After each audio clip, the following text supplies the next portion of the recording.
passenger ship edges from the shore in Tsugaru Port, Fukui Province. My mother's face, her red scarf flying horizontally in the wind, has long faded into the sea mist. My homeland is nothing more than a thin dividing line between the parallel lines of sky and ocean. As I look around the deck, I wonder who my fellow passengers are and what their reasons are for leaving Japan. The ship's human cargo is coiled with the tension of expectation, with tinges of both sadness and excitement. If I leaned in close enough, I could smell the anticipation. As the hours pass, the waves continue to roll the ship across the immense expanse of ocean that extends for what seems like eternity. Once night falls, there is nothing but darkness. The ship's rocking, like a cradle pushed with the uneven rhythm of an empty bottle, is nauseating. I arrange Fumi in my arms and walk toward my cabin, hoping to lie down with my sleeping baby, allowing my body to go with the ship instead of constantly trying to oppose it. I see a woman sitting at the bottom of the stairwell, head down, knees propped up against the wall to protect her and her baby from the lurch of the ship. She looks decidedly ill. I must pass her to get to my room, and as I draw near, I ask her if she's okay and whether I can get her anything. She is so pale, a look of utter despair sitting on her face like an ill-fitting mask. Her baby is emitting small wails that add to her distress because she doesn't have the resources to comfort her baby and keep the nausea at bay. I feel very sick. I let out a small, involuntary laugh at her statement of the obvious and immediately regretted it. I can see that. Here, give me your baby. I sit next to her, my sleeping Fumi in the crook of my left arm, allowing the woman to place her grizzling baby girl in my right gently. The babies are heavy and rotund, about the same age and weight. One baby is heavy enough, but two is a challenge. She must be travelling alone too.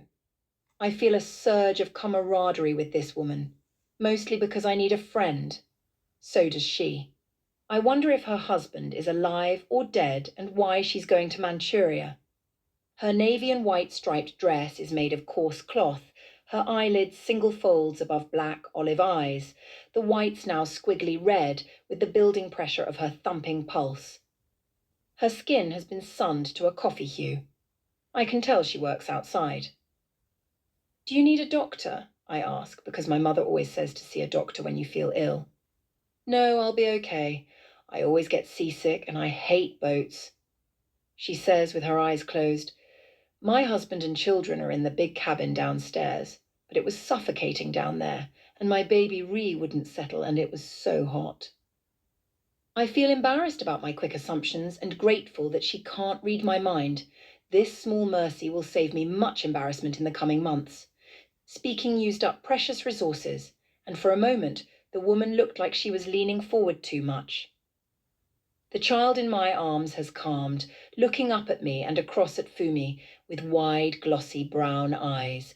Baby's eyes are so exquisite, so new. The boat's swaying is relentless, and the threat of a stinking mess hangs over us.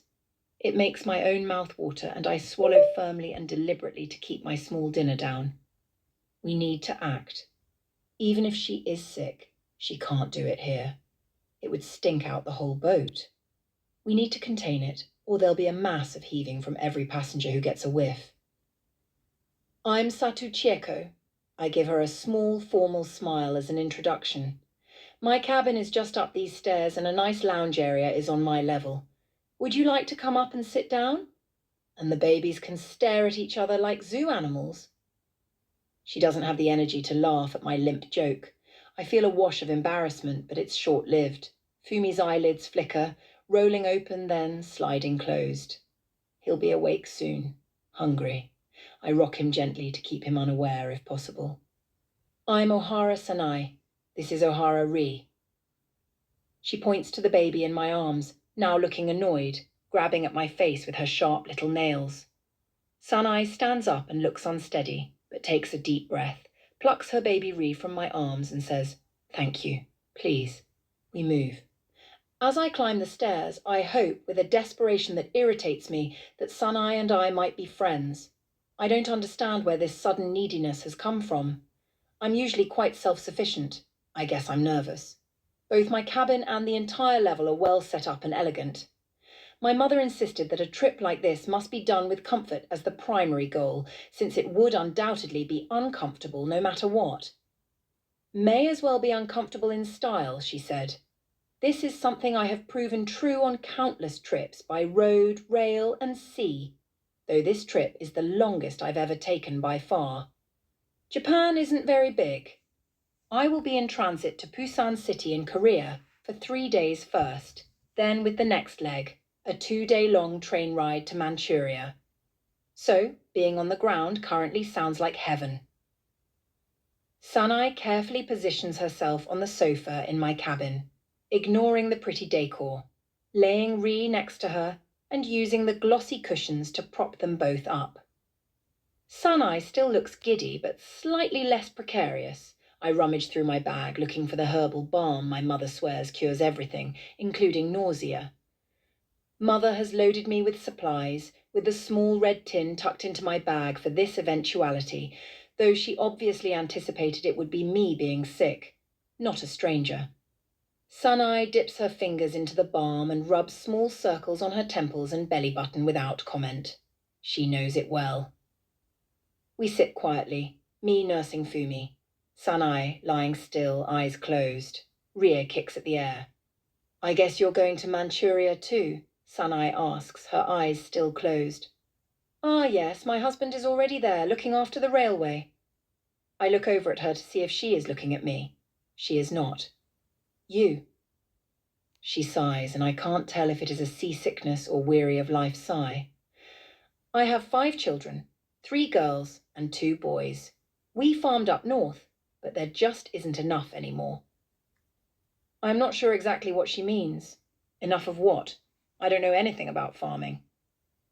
Apparently the farming is excellent in Manchuria, so I guess we'll try our luck. Can't go past a free house and land, right? She doesn't sound convinced, and I get the impression that she didn't want to go. The heavily funded campaign to get Japanese farmers and industry professionals to Manchuria includes the promise of a free house and land to any interested parties. It would make sense that Sanai's family would go there if things weren't good here. I mean, there, back in Japan. Sanai is slowly recovering from her seasickness because a bit of sparkle is returning to her eye. I am glad. I haven't spoken to another soul in ages and want to discuss everything. I want to babble incessantly and never stop because it will offload some overwhelming nervous energy, seeking escape. She sighs again, and this time I know why. It is a sign of resignation, but she is a mother, a wife, and a farmer, and the show must go on whether she is tired, bored, or unfulfilled. Life doesn't care if you don't like it, she says. But then she laughs, her mouth opening wide to show a joy I wasn't expecting. I realize how presumptuous I am being. I need to stop doing that. I know exactly what you mean, I chuckle, and the little smile stays on my face. You'll see. It'll be fine. At that moment, I believe it. We will be fine. Ladies and gentlemen, a man's voice crackles over the speakers. Due to unfavorable weather conditions, you may experience some discomfort. We advise you to stay in your cabins and secure all loose belongings. We both laugh without reservation. Too late, Captain. Suddenly, Sanai stops laughing and looks at me seriously. I've heard the news of a torpedo explosion on a ship. I am absolutely shocked to hear this terrible news for the first time. Our trip was meant to be a daytime one, and I hypothesize that the rescheduling to the night is because, in the daylight, we're an easy target. The Japanese are not friends of many right now, and a boatload of civilians would be an easy target.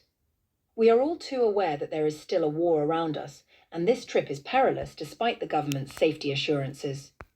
I blink the thoughts away and console myself that, should we be bombed, my death will more than likely be a short affair.